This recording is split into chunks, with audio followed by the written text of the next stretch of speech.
Welcome back to the Manly Saints Project, by me, Hugh Hunter. We live in a world that struggles to understand the virtues of manliness. Our culture doesn't provide young men, or any men for that matter, with a lot of positive male role models. When I became a Catholic, I wanted to show how the saints could be manly role models for us. My weekly exploration of manly saints became the Manly Saints Project. If you enjoy my work, please consider signing up and supporting me on Substack, or click the links in the show notes to buy me a beer. Now, let's meet this week's Manly Saint.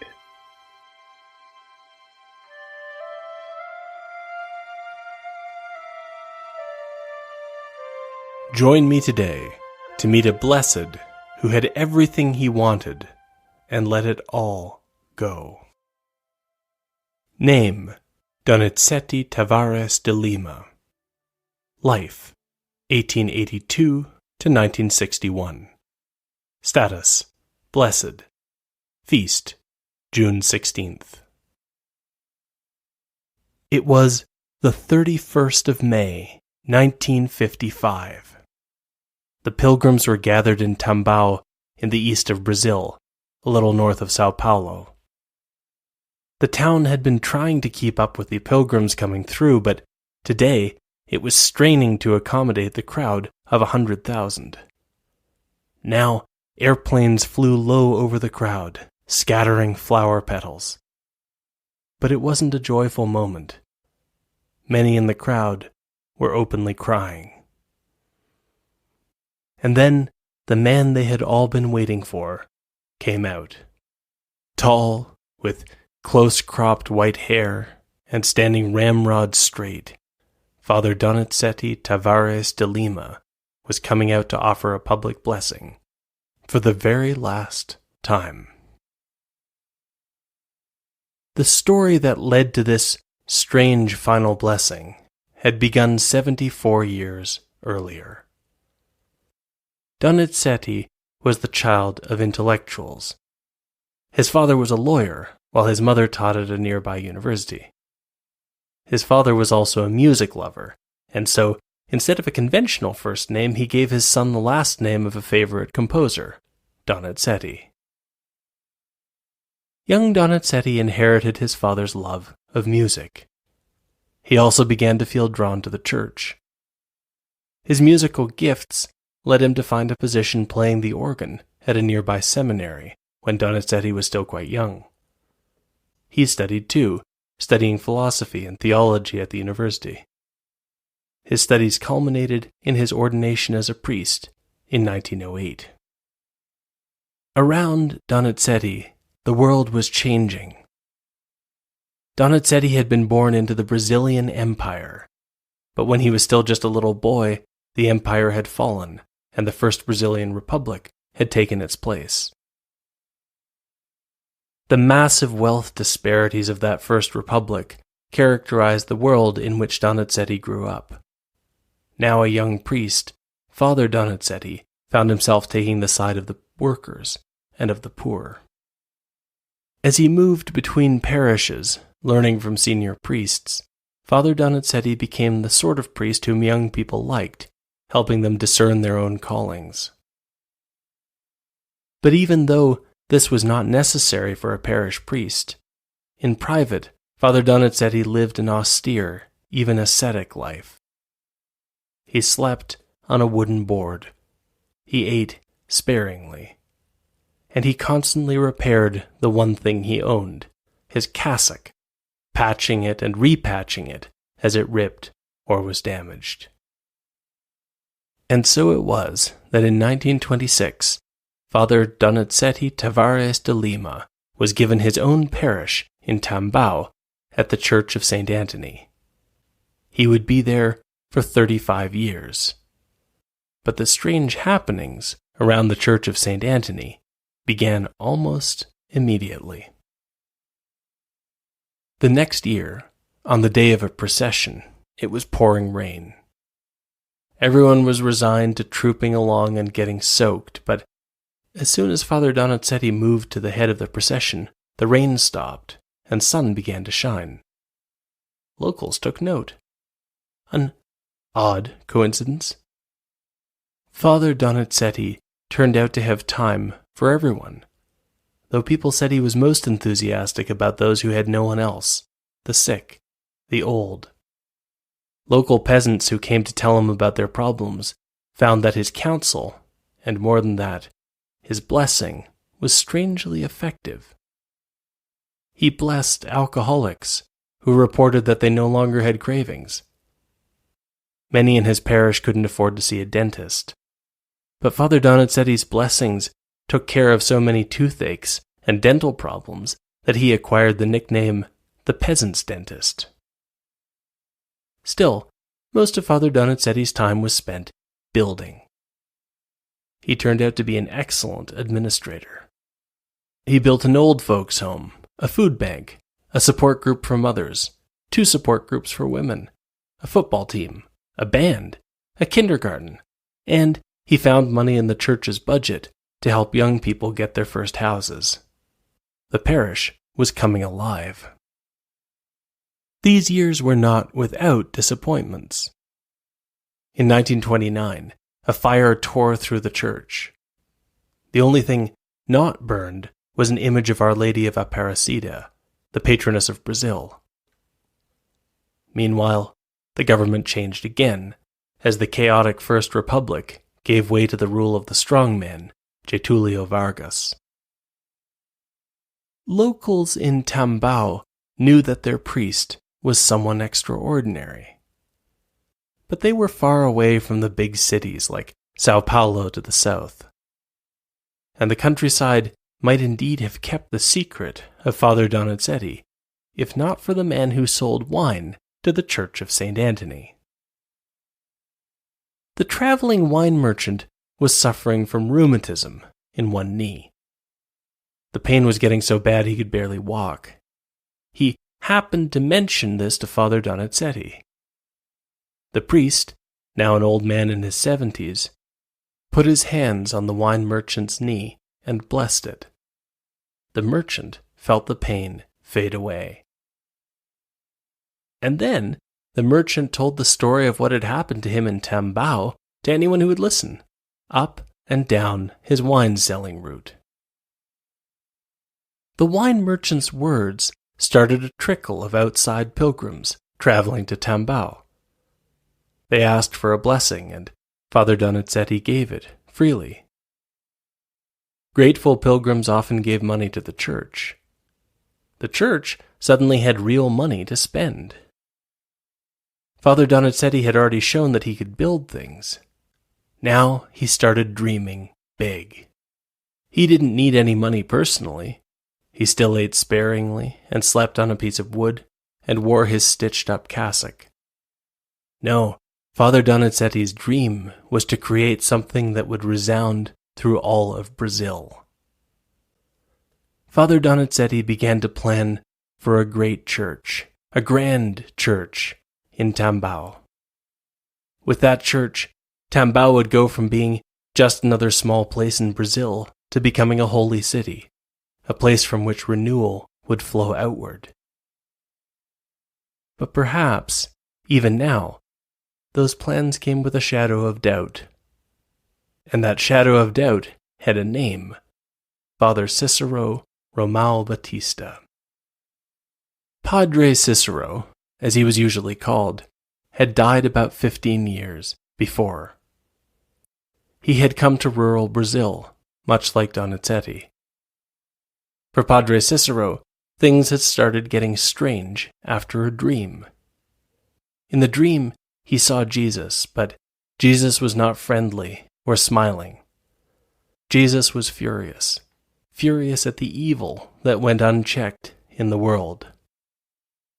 And as he spoke in anger, he swiveled and his gaze fell on Padre Cicero. In the dream, Jesus had told him to take care of the poor. Padre Cicero had spent the rest of his life trying to answer that calling. As would happen to Father Donizetti several decades later, things had initially gone well for Padre Cicero. He grew his church, helped the poor, and gained their trust. Then there had been a miracle. a Eucharistic miracle, a relatively common occurrence in the history of the Church. But Padre Cicero got into a fight with the Church about its authenticity. The more the Church examined Padre Cicero, the more ill at ease they grew with the almost cultish reverence he inspired among the poor in his parish. The Church's concerns weren't without ground. Some locals were practically worshipping Padre Cicero at this point. Padre Cicero had addressed the problem by working around church authorities. He had gone into politics, eventually becoming immensely powerful in his region. The Church had responded by restricting his ability to celebrate the Mass. Padre Cicero had done it anyway. The result had been a break with the Church. As time passed, Padre Cicero came to regret the break with Rome and poured his energy into a reconciliation he largely achieved. Looking back over a few decades, Donizetti would have seen a troubled legacy. With the benefit of almost another century, we can say that Padre Cicero is a servant of God on the way to sainthood himself. But even today he remains tangled up in a schism with splinter churches who continue to revere his memory. Back in Tambao, of course, there was nothing like the cult of personality that had gathered around Padre Cicero. Still, people were treating Father Donizetti differently. The Church of St. Anthony was now full on Sundays, packed even. The locals were hanging on Father Donizetti's every word. But things were not out of hand, and they did not get out of hand until a newspaper in Sao Paulo published an article about the miracle-working priest in Tambao. Suddenly, the town was flooded with pilgrims. It got to the point where Father Donizetti could not get to the church, because in order to walk from the manse to the Church of St. Anthony, he had to cross a square. The pilgrims would crowd in, and were not above pulling a button or a bit of fabric off his cassock. Father Donizetti began giving blessings from inside a building. But to the delight of pilgrims, these blessings too were effective, and news of healings continued to roll in. The fact that he was becoming a superstar made Father Donizetti try to better explain why miracles mattered. He insisted that miracles were really not very interesting or important in themselves. They were signposts that showed the way to conversion, to bring people back to the church or closer to Christ. If miracles didn't accomplish that, what would be the point? By now, the pilgrims were coming not just from Sao Paulo but also from surrounding provinces. Local drivers were running a profitable business transporting pilgrims, and the government assigned extra trains in and out of Tambao. The town had become a tourist destination almost overnight. It was now 1954. Many Brazilians had radios, many even had televisions.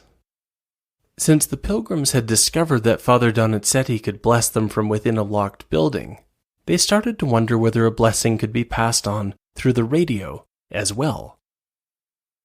A local station asked Father Donizetti to try broadcasting it, and he did, every day at 6 o'clock in the evening. His admirers would rush home to listen, and a short recording of this blessing has survived. Adiutori nostri nomine Domini, Domine qui saudiore meam, Dominus vobisco, oremus Deus reversam transpecretur exista, prestimum legem, et voluntatem tuam, et sapicitia per Christum Domino nostro. Amen. Benedictio Omnipotens, Pater Spiritus Sanctus, descende vos, manete semper. Amen. Soon, Father Donizetti appeared on television. Someone made a movie about his life. Success brought new problems. By now, Tambao was being swamped by 50,000 new pilgrims a day, arriving by train, staying for a blessing, and then going back home. The town was finding it hard to cope.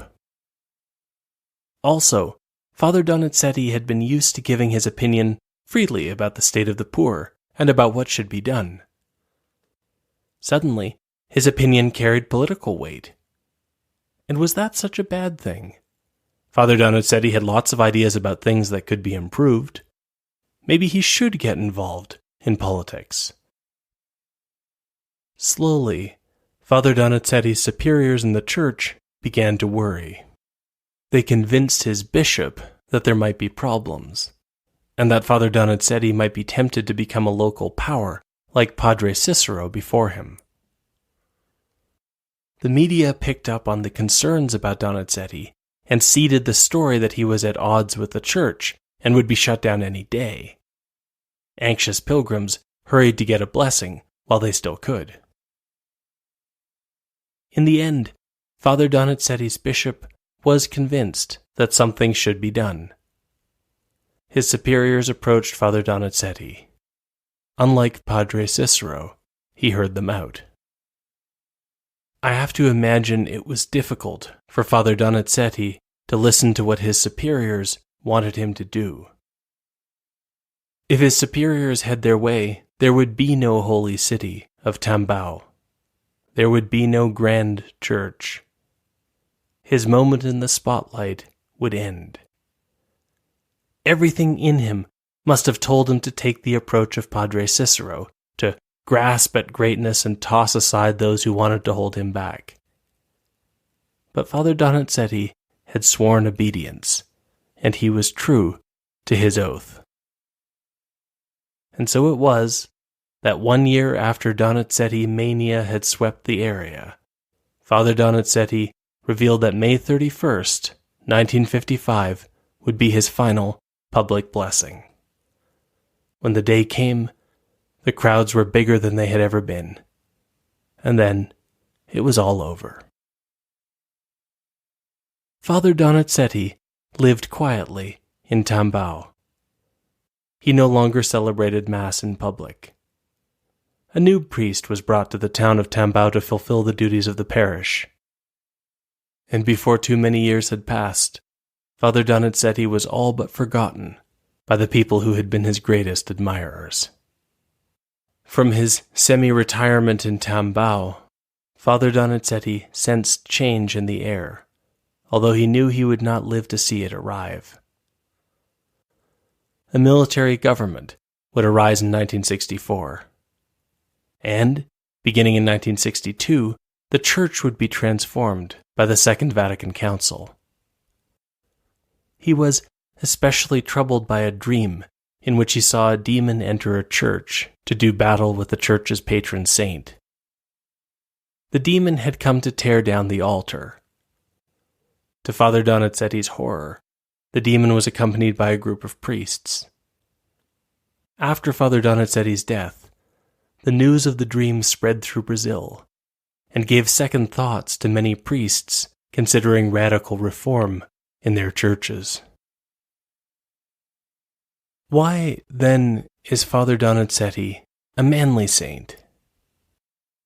In one way of looking at his life, he had greatness in his grasp and then let it slip through his fingers. If Father Donizetti had maintained course, grown Tambao into a holy city, perhaps he would have built something that could withstand the wave of change. On the other hand, he might have been a source of schism, like Padre Cicero. Perhaps, in a world without men like Padre Cicero, the worst elements of the Church would prevail. But in a world without men like Father Donizetti, there could be no hierarchical church at all. Father Donizetti built more in a year than most men will build in a lifetime. But when he thought it was right, when he thought that doing so was his priestly duty, he turned on his heel and left all of it behind. This is the manly virtue of self-control. Although, of course, Father Donizetti did not leave everything behind. The church had told him to stop his public blessings. They had said nothing of what he did in private. And so, as he went into retirement, Father Donizetti left the world with this promise. Every day, at 9 a.m. and 8 p.m., I will give my blessing to everyone in general, without witnesses and without watchmen. The blessing will be valid as if the person had received it personally. Just have faith in God.